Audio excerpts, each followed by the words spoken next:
Bismillahirrahmanirrahim. Assalamualaikum warahmatullahi wabarakatuh.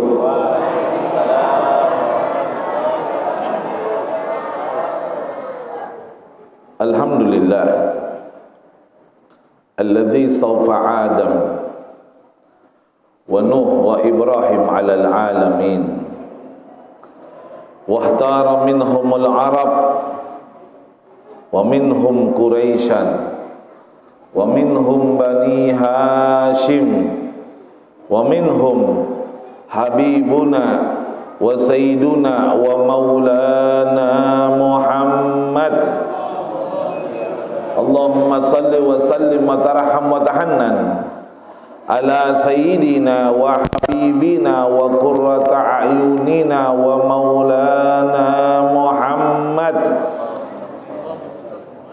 Al-Fatiha lima ukhliq wal hatima lima sabaq nasiril haqqi bil haqq wal hadi ila siratakal mustaqim wa ala alihi wa sahbihi haqqa qadrihi wa miqdarihil azim, amma ba'd.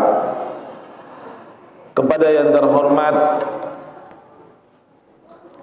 Ketua Pengurus Masjid Al-Mukhlisin beserta jajaran pengurus dan jajaran panitia penyelenggara acara Hari Besar Islam pada kesempatan kali ini, kepada yang terhormat dari aparat pemerintahan yaitu Bapak Lurah yang mewakili dalam hal ini. Yang saya lihat ini basicnya Pak Lurah ini kayaknya mantan pesantren juga ini, karena baca ayat, baca hadis, alhamdulillah kena semua. Enaknya kalau pemimpin condong ke agama, ya. Makanya kalau pilih pemimpin yang betul-betul taat kepada Allah Subhanahu wa taala. Hati-hati, hati-hati, saya bilang hati-hati. Hati-hati, hindari serangan fajar. Ya, 200-300 ribu jadi balak dunia dan akhirat. Nabi SAW pernah bersabda, ar-roshi wal murtashi finnar. Yang nyogok sama yang disogok dua-dua dalam neraka. Lebih neraka lagi, na ambil tomi no sogokanna tidak natok dogi. Hati-hati. Na'udzubillahi min.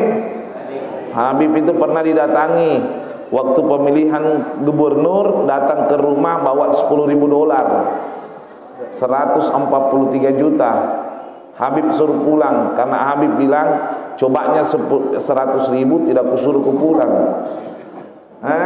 Karena kenapa? Saya bilang bawa ini uang setelah pemilihan gubernur, jangan sebelum.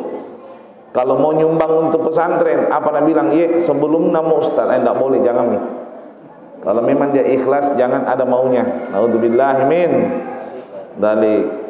Begitu juga kepada yang terhormat para guru besar, para profesor, para alim ulama, para tokoh agama. Hal ini saudara saya yang saya cemburu melihat jejak dakwanya, yaitu Ustadz Sulaiman Gosalam.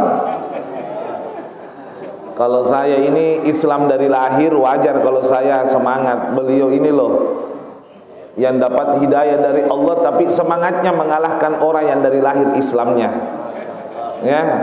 Dan itu patut kita apresiasi. Mudah-mudahan beliau panjang umur, sehat walafiat insyaallah. Karena beliau ini semua diurus. Acara akikah orang dibantu, ini dibantu, ini dibantu. Satu mami tidak diurus sama beliau, orang melahirkan, ya. Semua diurus. Artinya Nabi pernah bersabda, khairun nas anfa'uhum linnas. Sebaik-baiknya manusia. Aduh, anak-anakku ribut selfie di belakang. Ayo nak, tenang dulu. Sebaik-baiknya manusia, kata Rasul, adalah manusia yang paling bermanfaat sesama manusia. Ya, dan itulah yang diambil jejak oleh beliau. Mudah-mudahan kita semua diberikan pemahaman tentang hal tersebut. Amin. Begitu juga seperjuangan saya Ustadz Jamaluddin Al-Islami SPDI dan segenap para alim ulama, hadirin wal hadirat, Bapak Ibu sekalian, ibu-ibu majelis taklim dan segenap yang hadir, ya insyaallah semuanya sama-sama dirahmati dan dimuliakan oleh Allah Subhanahu wa taala. Amin ya rabbal alamin. Setengah bulan yang lalu Ustadz Sulaiman kakanda saya menelpon, "Habib bisa isi acara tanggal 1?" Saya jawab tidak bisa. Ya, awal mula jawaban saya agak sulit karena saya punya jadwal keliling Kalimantan, Sumatera dan lain-lain sebagainya sampai tanggal 13 November. Namun karena ini malam saya ada rapat di Masjid Babu Salam. Ini malam ini ada rapat di Masjid Babu Salam karena saya menganggap urusan masjid itu tidak remeh. Jadi apa yang disampaikan ketua itu bukan main-main, dan juga Pak Lurah tadi bahwa mengurusi masjid adalah perkara yang sangat penting. Saya membatalkan acara 2 hari di Kalimantan hanya karena mau hadir rapat ini malam di Masjid Babu Salam. Saya manfaatkan hal tersebut bisa memenuhi undangan daripada Ustadz Sulaiman Gosalam. Kemarin sore saya baru tiba dari Balikpapan.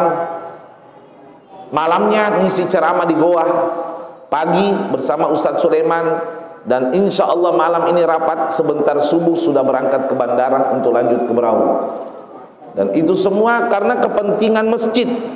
Ya, ahabbul bilad ilallah masajiduha, tempat yang paling dicintai oleh Allah masjid-masjidnya, dan ini tanggung jawab kita bersama. Karena itu betullah apa yang dikatakan oleh ketua bahwa mari kita bersama. Kalimat bersama itu isyarat bahwa kita kuat karena bersama, insyaallah. Amin ya rabbal alamin. Alhamdulillah, segala puji bagi Allah Subhanahu wa taala yang memberikan pemahaman kepada kita bahwa betapa pentingnya mensyukuri kelahiran Nabi besar Muhammad sallallahu alaihi wasallam. Kalau ada ustadz atau kiai, anak-anak, ayo nak.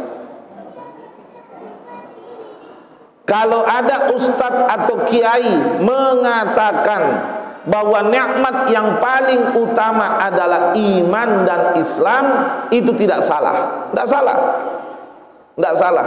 Nikmat yang paling utama iman dan Islam, itu tidak salah. Namun kurang sempurna. Kenapa saya katakan begitu? Ada nikmat yang di atas iman dan Islam. Ada nikmat yang lebih besar daripada iman dan Islam. Nikmat apakah itu? Yaitu nikmat dilahirkannya Nabi besar Muhammad sallallahu alaihi wasallam. Dikatakan laulahu, seandainya bukan karena Nabi Muhammad, ma wajadna Islam wa ma sya'arnal iman. Kita tidak akan mendapatkan agama Islam dan tidak akan merasakan rasanya iman. Itu semua berkat jasa lahirnya Nabi besar Muhammad sallallahu alaihi wasallam. Mohon maaf. Kita semua ini bisa dipastikan, saya katakan bisa dipastikan penyembah berhala kalau tidak dilahirkan Nabi Muhammad. Beliaulah yang menyelamatkan kita dari alam kegelapan menuju ke alam terang benderang, sehingga tidak ada nikmat yang lebih agung dan lebih besar melainkan lahirnya Nabi besar Muhammad sallallahu alaihi wasallam. Maaf, mungkin ada saudara kita yang berbeda pendapat dengan kita. Ya, kita hargailah. Tapi saya rasa mereka itu tidak mengerti membedakan antara syariat dengan syiar. Sedikit saya jelaskan kenapa mereka benci dengan peringatan Maulid. Karena mereka menuding kita, karena mereka beranggapan bahwa Maulid adalah syariat. Padahal peringatan Maulid ini bukan syariat, syiar. Barang siapa yang mengatakan peringatan Maulid adalah syariat, itu berarti bid'ah. Karena menambah-nambah syariat, perbuatan bid'ah. Tapi maaf dulu, akan tetapi mensyukuri kelahiran Nabi adalah syariat. Karena Nabi pun mensyukuri kelahirannya. Nabi mensyukuri kelahirannya. Bukan cuma Nabi, para sahabat mensyukuri kelahiran Nabi besar Muhammad sallallahu alaihi wasallam. Nabi pernah ditanya, su'ilan Nabi sallallahu alaihi wasallam ay shaumil isnin. Nabi pernah ditanya waktu itu kenapa puasa hari Senin? Nabi menjawab, sumtu yaumal isnin li'anna wulidtu fih. Saya puasa hari Senin karena saya dilahirkan di hari Senin. Berarti Nabi mensyukuri kelahirannya. Sahabat Sayyidina Abu Bakar As-Siddiq mensyukuri kelahirannya dengan cara apa? Beliau mengatakan, nashkuru ala wiladatin nabi idza ja'a maulidun nabi sallaitu ala rasulillah mi'a alfa marrat. Saya mensyukuri kelahiran Nabi, jika datang kelahiran Nabi maka saya membaca solawat 100.000 kali.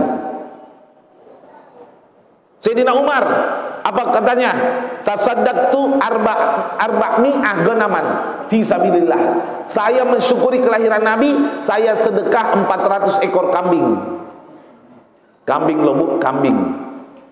Mahal lo kambing, kecuali yang pakai lombok. Kambing-kambing. Ini kambing loh. Sayyidina Utsman bagaimana? Sayyidina Utsman lain lagi. Sayyidina Utsman mengatakan, hina ja'a maulidun nabi khatamtu Qur'ana marratain. Kata Sayyidina Utsman, kalau datang hari kelahiran Nabi, saya khatamkan Al-Qur'an 2 kali. Sayyidina Ali bagaimana? Sayyidina Ali itu orang miskin. Bukan orang miskin dalam tanda kutip, dia miskin, tapi memang tidak mau harta. Sayyidina Ali bin Abi Thalib mengatakan, ana it'amu miskinan asrah, ay asrah masakin. Sayyidina Ali hobinya memberi makan orang miskin. Dia memberi makan orang miskin 10 orang ketika datang kelahiran Nabi besar Muhammad SAW. Kenapa 10 orang? Daripada tidak ada. Itu pun miskin, masih sempat memberi makan orang miskin. Jadi ternyata mensyukuri kelahiran Nabi itu apa namanya? Apa ya istilahnya ini? Pembuktiannya berbeda-beda. Ada yang puasa, ada yang sholawat, ada yang sedekah, ada yang baca Quran, ada yang memberi makan orang miskin. Lah kebiasaan orang Makassar apa? Yaitu dengan memperingati kelahiran Nabi dengan cara bersedekah, bawa ember, bawa kue, ya, silaturahmi, dengar ceramah. Ini kan semua ibadah. Syukur itu diungkapkan dalam bentuk ibadah. Maka pengungkapan syukur ini syiar, tapi hakikat syukurnya wajib. Jadi kita harus bedakan antara syiar sama syariat. Biar saya kasih contoh, biar MC kita tidak salah dah. Tadi MC kita mengatakan takziah. Sebenarnya tidak salah kalau takziah bahasa Arab memuliakan. Acara memuliakan kelahiran Nabi boleh juga dengan ceramah. Perhatikan, kan azzayu azzi takziatan artinya memuliakan. Perhatikan baik-baik. Ini namanya membela MC ini. Maaf ya. Jadi saya mau sampaikan, perhatikan baik-baik. Datang melayat melihat orang meninggal itu sunnah. Ya, namanya berbela sungkawa. Tapi ceramah takziah 3 hari berturut-turut itu syiar. Kenapa syiar? Ulama ahlus sunnah wal jamaah melihat orang terlanjur kumpul, sayang 1000 sayang kalau tidak disiram ilmu agama, kalau tidak dianugerahkan ilmu agama. Itu namanya syiar. Saya kasih contoh lagi, sholat tarawih. Walaupun sholat tarawih corona kemarin banyak polemik ya. Sholat tarawih secara umum kita harus pahami itu sunnah. Tapi ceramahnya ada nggak di zaman Nabi ceramah sebelum tarawih? Nggak ada. Kalau ada dalil ceramah sebelum tarawih, saya gantung sepatu, alias nggak ceramah seumur hidup. Nggak ada. Nggak ada dalil satupun ada dalil ceramah sebelum tarawih. Kenapa diadakan? Ulama ahli sunnah wal jamaah memanfaatkan situasi kumpul begitu banyak manusia, rugi, sangat rugi kalau tidak dianugerahkan ilmu agama. Maka itu juga syiar. Jadi jangan kak dorok dudu. Tidak ada di zaman Nabi bid'ah tayangi rong sambalu. Saya pernah panggil Ustadz bid'ah, bagaimana kabar, tak marah-marah. Kenapa dipanggil ke Ustadz bid'ah? Ku jawab, tidak ada tongko di zaman Nabi. Jadi jangan terlalu kador. Kita harus pahami mana syiar, mana syariat. Ya. Jangan karena baru belajar satu hadis kullu bid'atin dolalah sambaran minasempa. Memang begitu orang Pak, kalau karatenya baru sabuk putih sambaran apa ngara si baji. Kalau orang sabuk putih tiap listrik lagi najanjang bergerak mau kok tepok kok. Tapi kalau sabuk hitam, orang kalau tambah pintar, tambah cendekiawan, tambah tenang dalam berbicara. Lihat itu rata-rata orang berilmu itu tidak banyak bicara, tapi ketika diminta pendapatnya lah busukku. Nah, itu orang pintar. Kalau orang capila itu kentara kalau bodoh. Tong kosong nyaring bunyinya. Makanya hati-hati, jangan gampangan dah, jangan gampangan. Hargai perbedaan. Kalau Anda tidak mau ya tidak masalah, diam di rumah. Diam di rumah, ungkapkan rasa syukur Anda dengan cara yang lain. Apa yang kita lakukan ini adalah bentuk syukur akan kelahiran Nabi Muhammad dengan cara mendengarkan ceramah, dengan cara mendengarkan solawat, dengan cara mendengarkan baca Quran, dengan cara bersilaturahmi, dengan cara bersedekah. Itu semua syiar agama Allah Subhanahu. Ada lagi yang protes. Kenapa ada ember-ember itu, telur-telur? Itu kan musyrik. Musyrik di mana? Sejak kapan pengurus masjid menyembah telur? Sejak kapan jamaah sujud sama telur? Nggak ada. Ini adalah strategi dakwah. Nah ini saya bicara lagi strategi dakwah. Kenapa strategi dakwah? Orang-orang dulu, orang tua kita, kenapa membuat telur? Bahkan dulu itu lebih parah, semua telurnya berwarna. Kenapa? Satu alasan, supaya anak-anak yang malas masuk masjid dipancing masuk masjid. Kenapa? Supaya mereka lebih mengenal siapa Nabi besar Muhammad sallallahu alaihi wasallam. Ayo nak, memang menenangkan anak-anak itu tidak segampang yang dikira. Ada pepatah Pak, ayo nak duduk, nak duduk. Kalau anak kecil begitu Pak, Bu, masih polos. Tapi kalau sudah besar, SMP nakal, pototoai namanya. Nah, kalau begitu itu masih polos. Makanya guru TK itu tidak ada laki-laki, perempuan. Karena kalau guru TK laki-laki mati muridnya. Dicakek, tidak mau diam. Bu, Ibu, ada pepatah, setajam-tajamnya silet tidak bisa memotong pohon kelapa. Betul? Betul. Setajam-tajamnya kapak tidak bisa dipakai cukur kumis. Betul. Pakai mie hilang dulu bibirna daripada kumisna. Nah, tapi maksudnya apa itu? Sepintar-pintarnya penceramah, saya ini curhat sedikit Pak. Sepintar-pintarnya penceramah tidak mampu menceramai anak-anak TK. Saya pernah diundang ceramah di TK Aiko, TK-nya anakku. Acara Maulid, saya ceramah di situ 35 menit. Demi Allah, biar satu tidak ada yang dengarkan. Tidak mampu saya. Tapi begitu naik anak guru TK-nya 2 kali ditepukan. Anak-anak, ayo dengar semua. Iya Bu Guru. Dalam hatiku hebat, nah baca-baca. Oh ternyata sehebat-hebatnya penceramah tidak bisa menaklukkan anak TK. Tapi serendah-rendahnya guru TK yang orang kadang-kadang merendahkan, dia tidak tahu bisa menjinakkan sebanyak itu anaknya. Luar biasa. Ya betul ya. Orang tidak bisa sombong, tidak bisa. Masing-masing diberikan kelebihan oleh Allah Subhanahu wa Ta'ala. Kita lanjut. Itu telur bukan untuk ritual, tapi untuk memancing anak-anak supaya masuk kebiasaan telur itu untuk anak-anak. Tapi sekarang zaman berbeda. Yang parampas juga mama-mama. Nah. Tapi bukan mama-mama sini, nah, bukan mama sini. Mama-mama sana. Kenapa mama sana? Karena ceramah Kak di sini. Kalau ceramah Kak di sana, masih Bu, supaya bisa Kak pulang. Jadi jangan terlalu kador, sedikit-sedikit bid'ah, jangan dah. Ya, itu banyak TV kabel di rumah tak? Banyak TV kabel di rumah tak? Karena kalau tidak ada kabelnya tidak bisa menyala. Ada itu siaran Pak, siaran rojah. Tidak ada sedikit toleransinya kalau ceramah itu. keras sekali. Yang maulid kafir, dilaknat oleh Allah. Yang ziarah kubur kafir, dilaknat oleh Allah. Yang takziah kafir, dilaknat oleh Allah. Saya bilang, enaknya. Itulah bedanya ulama ahli sunnah sama ulama salafi. Kalau ahli sunnah wal jamaah mengislamkan orang-orang kafir, betul? Tapi dia mengkafirkan orang-orang Islam. Na'udzubillah min. Iya, saya itu utamanya, maaf, tidak apa-apa, dengarkan baik-baik. Tahu Khalid Basalamah? Itu sahabat saya dari kecil. Temam main kelereng, temam main layang-layang, temam manja-manja pintu. Pernah tengah mencuri coklat sama-sama itu Khalid itu. Tapi di kulkasnya tanteku, coklat kuing aku curi, aku bagi 2 sama Khalid. Tapi apa? Waktunya besar, dia mengatakan bapak ibunya Nabi penghuni neraka. Weh, ku datangi rumahnya.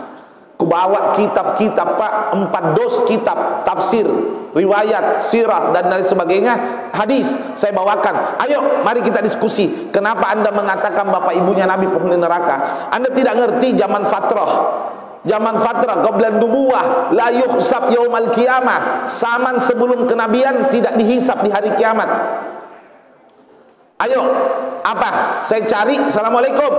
Bapaknya datang. Waalaikumsalam. Kenapa, nak? Kucium tangannya bapaknya karena saya anggap orang tua, almarhum Kiai Haji Zaid Basalamah. Saya tanya, Ami, mana itu Khalid? Mana Khalid? Saya mau diskusi. Mana? Dia jawab, jangan mau ku cari kina. Kenapa? Kenapa ini? Pak Ami, mau kak dialog mengenai bapak ibunya Nabi penghuni neraka katanya. Dia bilang, jangan mau ku cari kina. Kenapa? Jangankan bapak ibunya Nabi bilangi penghuni neraka, bapak kandungnya lagi bilangi kafir. Karena bapaknya juga ikut maulid. Lah itulah, hati-hati. Ini ajaran yang keras, yang tidak sesuai ahli sunnah wal jamaah. Hati-hati. Saya bilang, kalau nonton rojah silakan nonton Al-Qur'annya, tapi lebih baik cari siaran untuk ceramahnya. Hati-hati loh ya. Saya demi Allah, satu doa saya sampai sekarang, mudah-mudahan Allah pertemukan saya Khalid Basalamah dalam satu forum. Ya, karena kenapa? Aku perhatikan ceramahnya di Selebes, banyak hadisnya salah. Dan kita kan tahu bahasa Arab, kelihatan sekali. Saya bukan merendahkan, Pak. Hati-hati, ini ajaran yang mau merusak ajaran kebersamaan Islam ahli sunnah wal jamaah. Na'udzubillahi min dzalik. Ya, kita lanjutkan, dan tentunya kita tidak lupa mengirimkan salam, salawat serta taslim atas junjungan baginda Nabi besar Muhammad sallallahu alaihi wasallam. Ingat ya, maaf, kita ini solatnya belum tentu khusyuk, betul? Baca Quran belum tentu benar, betul? Haji umroh belum tentu diterima, betul? Sedekah belum tentu ikhlas, betul? Zikir belum tentu mengingat Allah. Taubat belum tentu sungguh-sungguh. Tahu enggak statusnya kita ini? Tapi nggak usah dibuat status di WhatsApp. Statusnya kita ini adalah surga belum tentu, neraka kemungkinan. Ada yang mau protes? Ya nggak bisa, memang kenyataannya begitu. Kita ini surga belum tentu, neraka kemungkinan. Pertanyaan saya, apa yang membuat kita nyenyak tidur? Apa yang membuat kita nyaman makan? Apa yang membuat kita tenang beraktivitas? Padahal status kita surga belum tentu, neraka kemungkinan. Apa semuanya itu? Tidak ada lain karena satu. Apa? Karena kita masih mengharapkan syafaat Nabi besar Muhammad sallallahu alaihi wasallam. Sedangkan Nabi pernah bersabda, al-mustahiq li husuli syafa'ah, yang paling berhak mendapatkan syafaat liman aktsar bis salati ala Nabi sallallahu alaihi wasallam, yaitu yang paling banyak membaca selawat kepada Nabi besar Muhammad sallallahu alaihi wasallam.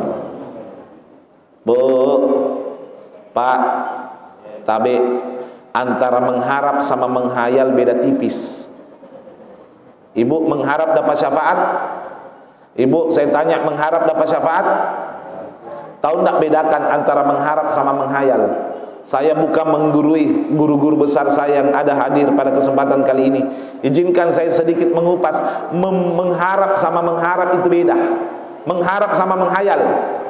Bu, Ibu, kalau mengharap itu adalah keinginan disertai usaha. Saya mengharap jadi orang kaya. Apa usaha saya? Tidak tidur setelah subuh. Saya semangat cari uang. Saya tidak boros dalam berbelanja, membeli kebutuhan bukan keinginan. Karena kalau keinginan tidak ada habisnya. Saya cuma membeli kebutuhan saya, keinginan saya tahan dulu. Kenapa? Semua indah pada waktunya. Saya tahan semua. Kenapa? Saya mau jadi orang sukses, saya mau jadi orang kaya. Itu namanya mengharap. Betul? Betul? Sekarang menghayal. Apa itu menghayal? Yaitu keinginan tanpa usaha. Saya mau jadi orang kaya, tapi sudah subuh tidur terus. Jarang cari uang, belanja seenaknya, boros dalam berbelanja, tidak pikir tabungan. Itu namanya menghayal. Sekarang pertanyaan, kita semua mengharap syafaat Nabi atau menghayal? Lah kalau mengharap harus ada usaha. Usahanya apa? Yaitu selain laksanakan perintah dan menjauhi larangan, yaitu memperbanyak sholawat kepada Nabi besar Muhammad sallallahu alaihi. Yang kedua apa? Bu, Bu, tanda orang cinta kepada Nabi kan cuma dua. Jadi kalau ada orang mengaku cinta kepada Nabi, kepengen mendapatkan syafaat, syaratnya cuma dua. Yang pertama, alamatul mahabbah kasratul min dzikri. Tanda-tanda cinta banyak menyebut nama yang dia cintai. Jadi kalau anda betul-betul cinta kepada Nabi Muhammad, ya baca sholawat, memperbanyak baca sholawat. Ada pernah ulama bertanya kepada gurunya, ya Syekh, nahnu syagaltu bi qiraatis salati ala Rasulillah wa qad nasitu bi dzikri ilallah. Saya ini sibuk baca sholawat kepada Rasulullah, kadang-kadang lupa berzikir kepada Allah. Wa kaifa hadha? Bagaimana dengan ini? Apa kata gurunya? La ba'sa, tidak apa-apa. Kenapa? Li anna sholata ala Rasulillah min dzikri ilallah. Karena sholawat kepada Nabi Muhammad itu juga dihitung zikir kepada Allah Subhanallah. Perhatikan baik-baik, sholawat itu penting. Sholawat itu penting. Ibu mau adakan pendekatan sama Nabi? Kalau anda dekat sama Kapolres, dekat sama Kapolres, gampang urus SIM. Saya kemarin waktu masih masa jabatan Pak Kombes Yudiawan, urus SIM lewat WhatsApp ji. Nah bilang kirimkan mak foto tak yang ganteng bib, tidak pakai songkok. Tidak mak foto kak di sana ku kirim ji, langsung nak antar anggota anak SIM-ku 2 mobil sama motor diperpanjang. Itu kalau kenal sama Kapolres. Kalau kenal sama Pak Camat, langsung. Kemarin saya beli tanah untuk pesantren, begitu akta jual beli gratis. Kalau kenal sama pemerintah, enak. Kenapa? Bangun pesantren, mau urus IMB, gratis disposisi. Tapi pertanyaan, itu di dunia. Bagaimana di hari kiamat? Kenal sama Kapolres, tidak bisa kita bantu. Pak Camat juga tidak bisa. Lurah kemungkinan bisa. Karena hadir. Ya kan kalau camat hadir kemungkinan juga bisa. Yang hadir kamu. Karena tahu ada basicnya. Kalimatnya indah sekali, saya perhatikan tadi, masya Allah, singkat tapi padat. Ya, tidak ada, kita tidak bisa mengharapkan kecuali satu yang kita harapkan di hari kiamat hanya Nabi Muhammad SAW, yaitu syafaat Nabi Muhammad besar Muhammad SAW. Kalau sudah mengharap sama syafaat Nabi, yaitu tadi perbanyak sholawat. Makanya sekali lagi, mau adakan pendekatan sama Nabi, mau adakan pendekatan sama Nabi, ibu, cuma satu cara. Apa itu? Sholawat. Bagaimana bisa? Nabi pernah bersabda, akrabu alayya yaumal qiyamah, umat yang paling dekat denganku di hari kiamat bukan keturunan Arab, bukan keturunan Arab. Ingat, bukan bangsa Arab, bukan ulama, bukan saudagar kaya, bukan juga para pejabat, bukan. Tapi umat yang paling dekat dengan Nabi cuma satu. Siapa? Aktsar alayya shalah, yang paling banyak membaca sholawat kepada Nabi besar Muhammad SAW. Kan itu perbanyak sholawat, ya. Ibu, Nabi Musa wafat, mukjizatnya hilang, betul. Nabi Ibrahim wafat, mukjizatnya hilang. Nabi apa namanya? Nabi Nuh wafat, mukjizatnya hilang. Nabi Yunus wafat, mukjizatnya hilang. Tapi ada satu nabi sekalipun sudah wafat, mukjizatnya tidak hilang sampai kiamat. Siapa? Nabi Muhammad sallallahu alaihi wasallam. Apa mukjizatnya Nabi? Mukjizatnya Nabi ada dua. Apa itu? Al-Qur'anul Karim. Yang kedua, salatu alaihi, yaitu salawat kepada Nabi besar Muhammad sallallahu alaihi wasallam. Al-Imam Syafi'i pernah mengatakan, mukjizat ba'dal Qur'an min Rasulillah sallallahu alaihi wasallam salatu ala Nabi sallallahu alaihi wasallam. Mukjizat setelah Al-Qur'an kepada Nabi besar, setelah Al-Qur'an yaitu mukjizatnya Nabi adalah salawat kepada Nabi besar Muhammad sallallahu alaihi wasallam. Makanya Ibu, Nabi pernah bersabda, in hasurat hajatuk, kalau Anda punya urusan tidak lancar, ekonomi mengalami al-krisis wal macetu wal bangkrutu, anak tidak nurut sama orang tua, suami kasar kepada istri, istri tidak nurut kepada suami, hajat belum terkabul, urusan tidak selesai, maka satu kuncinya, mau selesai. Apa kata Nabi? In hasurat hajatuk, kalau kalian punya urusan tidak lancar, akthir salat ala Nabi sallallahu alaihi wasallam, perbanyak salawat kepada Nabi besar Muhammad sallallahu alaihi wasallam. Li'anna likulli salati ala Rasulillah, satu salawat kepada Nabi Muhammad tatanazzalu asra minan rahmah, Allah turunkan 10 rahmatnya. 10 rahmat. Jangan 10 rahmat. Satu musajak rahmat mampu mengabulkan hajat dunia dan akhirat, apalagi 10. Ya Allah. Ibu, ada kemarin orang datang kepada saya 17 tahun tidak punya anak. Dia mengatakan, Habib, doakan kau dong supaya punya anak. Ini pelaut. Dia bilang, kalau ada anakku, ku kasih gajiku 1 tahun. Enggak memang Pak nazarnya. Nah, kasih lihat kak gajinya 67.300.000 per bulan. Karena kapten, itu gaji pokok. Ringkas cerita, saya bilang jangan bahas gaji. Yang penting ingat saja, amalkan ini. Baca kau sholawat setiap hari 100 kali. Lalu saya ambil air, saya tiupkan sholawat 10 kali. Minum ini air, jangan sampai habis. Kalau mau habis tambah, sampai mau hamil. Sholawat saya baca 10 kali. Nah, bawa pulang, demi Allah sekarang anaknya sudah 2. Mungkin pertanyaan dalam hati, tak dapat Habib gaji 1 tahun. Begitu datang bawa gajinya yang pertama, saya bawa ke Pangkep. Kebetulan pernah saya diundang peletakan batu pertama, saya bawa ke sana, saya bilang, store gajimu di sini selama 1 tahun. Kalau tidak nustorki, ku cari kok.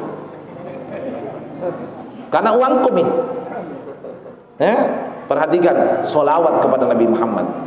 Ada pernah orang kerasukan menelpon, Habib anakku kerasukan. Saya bilang, terlambat tuh nggak ceramah. Kalau kulayani ki terlambat kak, tidak kulayani ki kasihan. Solusinya bagaimana?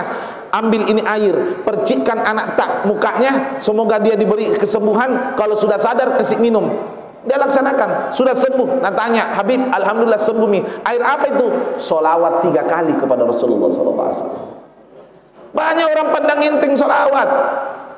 Itu adinda saya pengajar di pesantren Ustadz Fitra, saya bawa kalau saya bohong. Orang Seragen di Kandea 3 bengkak perutnya. Oh di Kandea 3 sini ya. Bengkak perutnya. Nak bawa keliling dokter tidak ada secara medis. Nak bawa ke saya, Habib tolong Bib. Jadi ku jawab, sebenarnya bengkak perutku tidak sembuh-sembuh. Kalau saya bengkak karena cowok obesitas ya. Tapi itu orang gemuk ada kelebihannya, lebih dulu masuk surga daripada orang kurus. Karena Nabi bersabda, awwalu may yadda'i ilal jannah atkala fi wazni.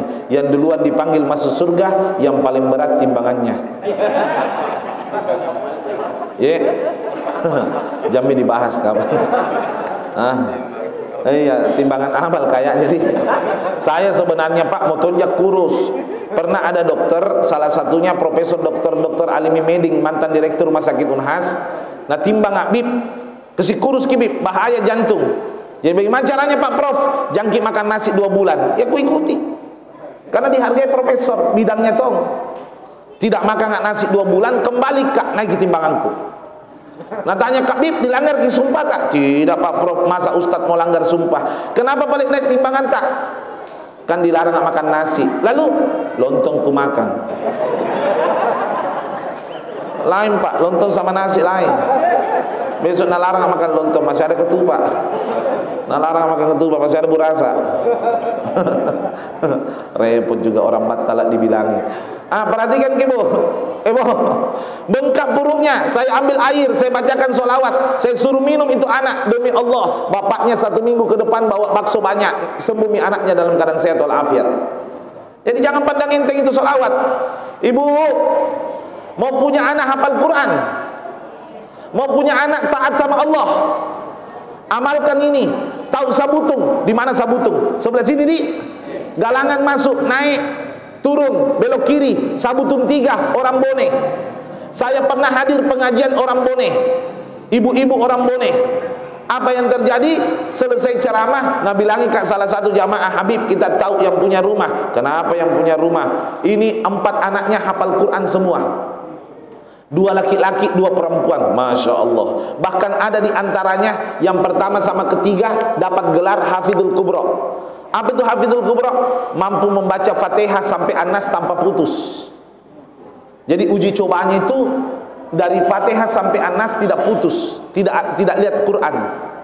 Tidak lihat Quran, dapat gelar Hafidhul Kubra. Lalu saya tanya mamanya, "Bu, suami tak kiai?" "Bukan." "Lantas apa amalan tak?" "Begini Habib, saya itu kalau masak nasi, Kak, kan masak nasi Ibu, ada itu bilasan terakhir. Yang sudah selesai bilas bersih mau dimasak. Itu bilasan terakhir, Bib, ku baca yang sholawat 3 kali. Baru bilang, ya Allah, barakakna sholawat kesik jadi anak soleh, anakku semua penghafal Quran taat kepadamu ya Allah." Itu dia amalannya. Jadi jangan pandang enteng sholawat sama Rasulullah sallallahu alaihi. Makanya melalui maulid ini ambil itu mukjizatnya Nabi, manfaatkan. Bu, ada tuh ibu-ibu datang sama saya, "Habib, sudah membaca sholawat 100.000 kali tidak lancar pidaliku." Masa? Berapa kali dibaca? 1000. Wih, bagaimana cara baca tak? Sholawat. Bu, sampai corona hilang Bu, tetap pace ke hidup. Karena itu namanya sholawat al-qosletu wal piti-pitiu. Iya, sholawat yang dimaksud itu Allahumma sholli ala sayyidina Muhammad wa ala sayyidina Muhammad. Ada juga datang Habib, sudah baca sholawat belum piada anakku. Bagaimana cara baca tak? Allahumma sholli ala sayyidina Muhammad wa ala sayyidina Muhammad. Loh, benar itu? Kenapa bisa tidak? Kutanya, sudah mikir menikah? Ya, belum pi. Lah kawin kau dulu sapo. Ya, jadi usaha juga, tetap usaha sambil baca sholawat. Hadirin al hadirat, yang kedua, tanda cinta kepada Rasulullah selain sholawat kepada Nabi Muhammad adalah alamatul mahabbah. Ini tanda cinta yang kedua kepada Nabi adalah al-ittiba, mengikuti yang dicintai.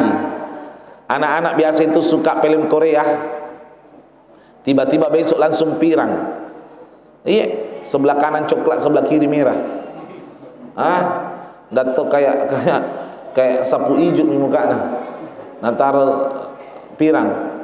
Anak-anak biasa suka Ronaldo, langsung tiba-tiba gondol waktunya Brazil itu, karena mau mirip Ronaldo. Orang kalau cinta sama sesuatu mengikuti yang dicintai. Mengikuti yang dicintai. Sekarang pertanyaan, Anda cinta kepada Rasulullah, Anda harus ikut Rasulullah. Mohon maaf, Ibu, banyak orang hadir maulid mulai kecil sampai punya anak kecil, betul? Mulai kecil sampai punya cucu kecil, betul? Bahkan 1 tahun bukan 1 kali hadir maulid, kadang 5 kali, kadang 10 kali. Keliling hadir maulid bertahun-tahun, berpuluh-puluh tahun. Tapi apa yang terjadi? Ini apa yang terjadi? Mohon maaf, lupa bawa pulang Nabi Muhammad. Apa yang bawa pulang? Songkolok na ember. Apalagi kue kotak. Padahal yang penting dibawa pulang Nabi Muhammad. Bawa pulang itu Nabi Muhammad. Yang dimaksud itu riwayat yang disampaikan Ustadz, terapkan dalam keluarga kita. Lah kalau sekedar hadir Nabi Muhammad, hadir maulid, lalu di rumah kita tidak menerapkan kepribadian Nabi Muhammad, ya percuma. Allah berfirman dalam Al-Quran, wa anna fikum Rasulullah. Sesungguhnya di dalam diri kalian itu ada Rasulullah sallallahu alaihi. Ada Rasulullah. Maksudnya ada Rasulullah, maksudnya jiwa kepribadian cahaya Nabi Muhammad ada dalam diri kita. Sekarang saya mau tanya, maaf Di, ini saya tanya laki-laki dan perempuan, tapi jangan tersinggung. Bapak-bapak dan ibu-ibu jangan tersinggung, tidak usah dijawab. Kalau memang tidak mau menjawab, saya mau tanya, masuk masjid kaki kanan apa kiri? Kanan ya. Muncul pertanyaan saya, tadi waktu tak masuk masjid masih diingat kanan atau kiri? Maka muncul variasi jawaban. Ada yang menjawab lupa mi, ada yang menjawab tidak kuperhatikan mi, ada yang menjawab tidak kuingat mi, ada yang menjawab tidak tahu mi Ustaz, ada yang menjawab tidak jelas Ustaz. Karena kenapa? Belum menanamkan Rasulullah di dalam dirinya. Kalau menanamkan Rasulullah di dalam dirinya, yang kesik bergerak kanan atau kiri, itu karena cintanya kepada Nabi besar Muhammad SAW. Minta maaf, banyak orang hadir maulid bertahun-tahun. Maaf ya, banyak orang hadir maulid bertahun-tahun. Tapi apa? Perhatikan. Anak-anak, ayo nak, jangan lempar songkok itu. Duduk yang baik, menghadap kiblat. Ayo. Nanti hak Ustadz lihat ya, yang nakal tidak dapat telur loh. Ayo, yang sandar di pintu, jangan sandar nak di situ, sini nak. Menghadap kiblat ya, yang tenang nak. Perhatikan, banyak orang hadir maulid bertahun-tahun, bahkan berpuluh-puluh tahun, tapi masih makan tangan kiri, minum tangan kiri, masih makan sambil berdiri, masih menghalalkan uang riba, masih kasar sama istrinya, masih membantah suaminya. Apakah itu dikatakan menanamkan suri teladan kepada Rasulullah? Bu, Imam Syafi'i, tahu Imam Syafi'i? Imam Syafi'i itu pernah masuk masjid, mau sholat apa? Duha. Waktu mau sholat duha, dia takbir, usolli sunat duha. Karena madhab Imam Syafi'i melafatkan niat, Imam Malik mensirkan niat, lalu takbir, Allahu Akbar. Begitu takbir, maaf, belum takbir, belum selesai, Allah, langsung dia batalkan takbirnya, keluar dari masjid. Keluar dari masjid, tidak lama masuk lagi. Ditanya sama muridnya, kenapa kau tidak mengakhirkan takbirmu sampai ujung? Kenapa kau batalkan sholat duhamu? Apa jawabnya? Tadi saya baru ingat, masuk masjid kaki kiri, saya keluar mau ulang kaki kanan. Karena kenapa? Dia tanamkan Rasulullah di dalam dirinya. Makanya Allah berfirman, wa anna fikum Rasulullah. Sebenarnya di dalam diri kita masing-masing ada Rasulullah sallallahu alaihi wasallam. Tapi pertanyaan, apakah kita mau menerapkan di dalam rumah kita? Itu yang menjadi pertanyaan. Maaf, saya katakan maaf. Banyak orang kadang-kadang kelupaan, sibuk menegakkan syariat tapi dia lupa ekornya, yaitu anak-anaknya. Ibu, sedikit saya tambah karena ada penampilan anak TPA saya dengar, betul? Ada? Ibu, pernah lihat kucing masuk rumah, ekornya na titip di teras? Jadi masuk rumah, ekornya na taruh di teras. Sudah makan, keluar, na pasang lagi ekornya.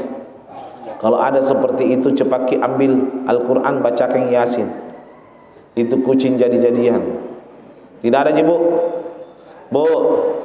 Tidak ada. Apa maksudnya saya? Maksud saya di hari kiamat nanti jangan ada orang tua menghayal mau masuk surga tanpa ekor. Itu loh maksud saya. Karena kita semua punya ekor. Laki-laki ekornya 2. Siapa? Istri sama anak-anaknya.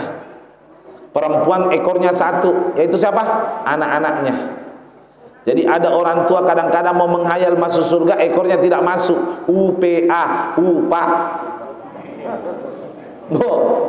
Ibu, maaf loh Pak, Bapak, besok-besok istri tidak pakai jilbab beli sayur, teriak Ki, selamatkan Ki. Kenapa? Karena kalau dia keluar tidak pakai jilbab, yang dibalok-baloki bukan cuma istri tak, bapaknya juga. Jelas. Anda menikah, Anda mengambil tanggung jawab. Dulu istri itu tanggung jawab bapaknya, setelah menikah tanggung jawab suaminya. Itulah syariat. Makanya istri jangan marah ditegur sama suami, karena dia yang menghadap kepada Allah tentang keadaan Anda.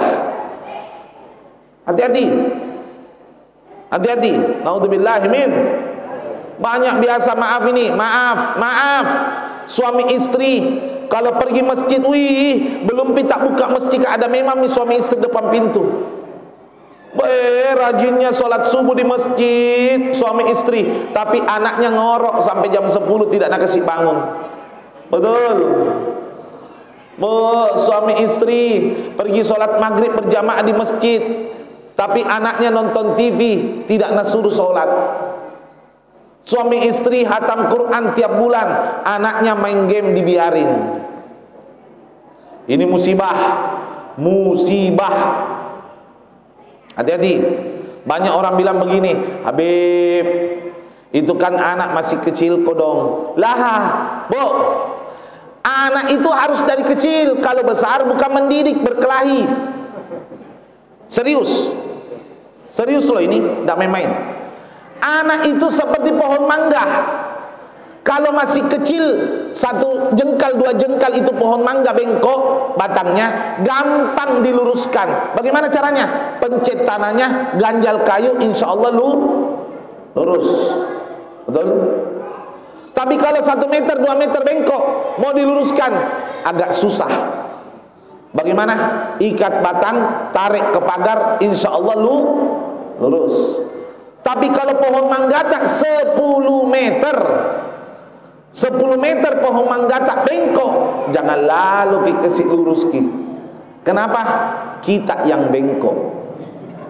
Begitu juga anak, kalau masih kecil tidak mau dengar sholat, sholat, tidak mau, diancam, awas saya pukul, takut.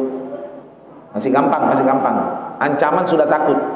SMP tidak sholat, terpaksa main cambuk. Betul? SMA atau kuliah tidak sholat, diambil kaki kayu, ambil tongi kayu, main pedang-pedang kok. Kenapa? Itulah kadang-kadang orang tua banyak salah paham. Nah, didik anak nanti besar. Makanya itu saya ketawa, Pak. Pernah ada orang datang sama saya, Habib, doakan ya anakku tidak sholat. Berapa umurnya, Bu? 26 tahun. Apa jawabanku? Selamat menikmati. Kenapa baru sekarang? Di mana ki waktu 26 tahun yang lalu? Di mana ki waktu kecilnya?